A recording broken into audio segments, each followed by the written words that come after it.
Hey guys, welcome back to Project Cummins. So I got asked the question the other day, how do I know my block heater is working? How do I know it's working correctly? The guy said, or he told me at least, he started up his truck after leaving it plugged in for about 2 hours, and the needle hadn't moved at all, the oil wasn't very hot that he could tell, and it didn't start up any easier. Okay, so this tells me that we need to go over block heaters for just a minute here. A block heater is a coil about the size of my palm, and it goes in the side of your engine into where the oil is at. You plug it into the wall, and it uses anywhere from 700 to 1,000, maybe sometimes even more, depending on how cold your region is, of watts to heat the oil within your engine while it's not running. Okay, before we get into how do we know that it's working, why do we have this? Why do we have block heaters? Because when you get in the truck, you turn your key to the accessory, and then your glow plugs heat up the truck. Well, that's apples and oranges, really, because the glow plugs are heating up the air, the ambient air around the piston, so that thermodynamics can kick in when you start to crank over the engine and can heat up the fuel and air mixture enough so it explodes. So we're talking apples and oranges here at the minute. This block heater heats up your oil in the entire engine. Now, to do that, it makes a lot easier start on your engine. So plugging it in for 2 hours, I'm sorry, it's not going to do you anything unless it's already about 50, 60 degrees outside. No, when you're using these block heaters, it's 0 degrees Fahrenheit, maybe a little bit above that. And you want to keep them plugged in for 6 to 8 hours before you intend on using the truck. Now, is it necessary to use your block heater? No, it's not. Will your truck love you for it? Yes, it will. Yes, it will. You're talking about, instead of hard, cold starts, you're talking about medium, warm starts. So, is it necessary to use this? No. Is it nice? Will your truck love you? Yes, it will. So, how do we know that it's working? Let's move on to the actual question of the day.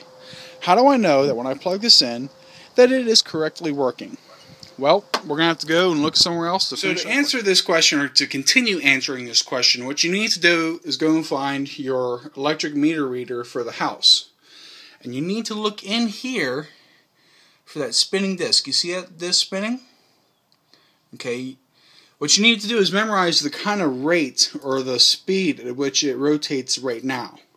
Then, go back and plug in your truck. And we'll see what happens. So time to plug in the truck and see just what goes on. For this, I'm using a lot heavier duty cord. I can't remember exactly what gauge it is, but the reason I bought a heavier dutier one is because this will draw a lot of amperage, and the light duty orange ones really are not made for high amperage. So, yeah. Go in. There you go. Alright, now we got the truck plugged in. We can go back to the meter reading and see just how that wheel is turning. Okay, remember how it was before? Let's take a look in here. Wait for that bar to come by. Now I can already tell this is spinning much faster. But for you to better understand, we'll wait till the bar comes by and see how fast it just whizzes by this thing. Do do do do do do do. Here it comes. Okay, no, it's not that fast, but you can definitely tell just by looking at it, it's a lot faster. So it's drawing much more electricity out of your household. Now that it's drawing all the electricity out of your household, you can be certain that the electricity is going into your oil to heat up that coil.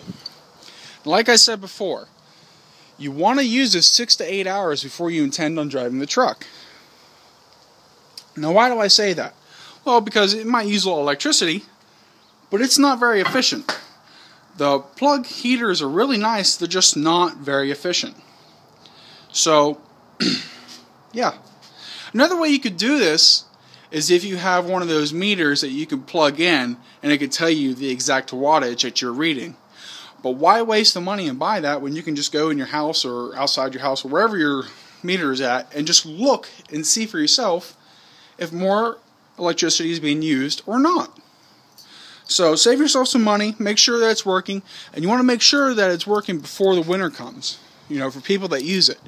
You can go the whole winter, as long as your batteries are good, you can go the whole winter and never have to use it. Another question is how do I make sure that it's getting the 8 hours and no more or no less? Because 1,000 watts or more an hour is a lot of money.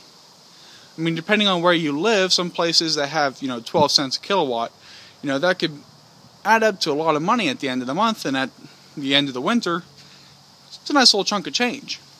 So how do you make sure that you're not using any more electricity than you need to get your engine warm? Well, you put it on a timer. Simple as that. Set it before you go to bed. Make sure it shuts off right before you wake up. Go out and start your truck. Now, with using the block heater, does that mean that I can start my truck up like that and just go? No, you really shouldn't do that. You should start up your truck, get out, unplug this, close your damn hood, and wait for about another 5 minutes after you've done that. Then you can take off. Yes, you can take off quicker, but not instantly. That's really just our quick tip for the day.